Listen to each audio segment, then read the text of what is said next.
السلام عليكم، ياكم محمد من قناة حمود شو. اليوم فيديو جديد ان شاء الله. بهذا الفيديو راح نسوي تحدي اللهجات، او خلينا نقول تحدي اللهجة الفلسطينية يعني. ويا قناة مستر ستيركو هم انطوني 5 كلمات فلسطينية وانا لازم احذر معناها يعني، وخلينا نشوف. فشوفوا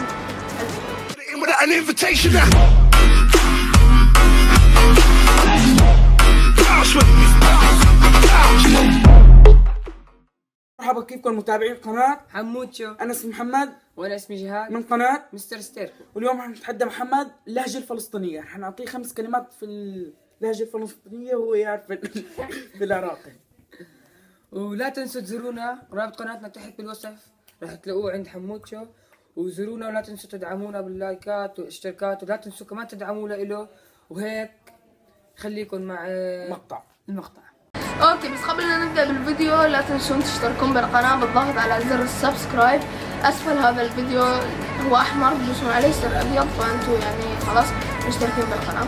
والشغله الثانيه انه انا ليش لابس قبعه؟ لان صراحه شوي مخبص بالحلاقه، يلا مشكله. فيلا نبدي بالكلمه الاولى. الكلمه الاولى اللي هي مبحر.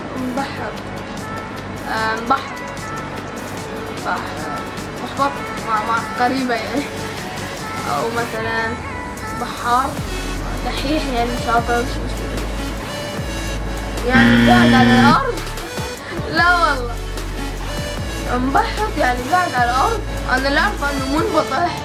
أوكي، هاي قاعد على الأرض أو يعني نايم على الأرض، بس مبحط كلمة أول مرة أسمعها. الكلمة الثانية مزلق. تكون شي أكلة فشي يعني، مثلا شي أداة أو فشي يعني تستخدموها، مو أداة كلغة عربية، لا أداة تستخدمون بيها، لا تشتغلون بيها. خلينا نقول أكل يعني بلا ملبس. معتوه هاي أعرفها يعني، شي واحد أهبل مجنون يعني، فمعتوه أعتقد مجنون أو أهبل يعني.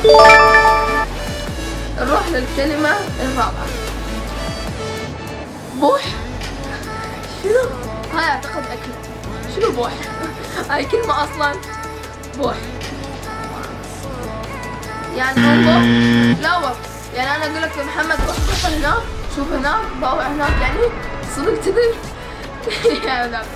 المهم ننتقل للكلمة الخامسة والأخيرة اللي هي دوحل.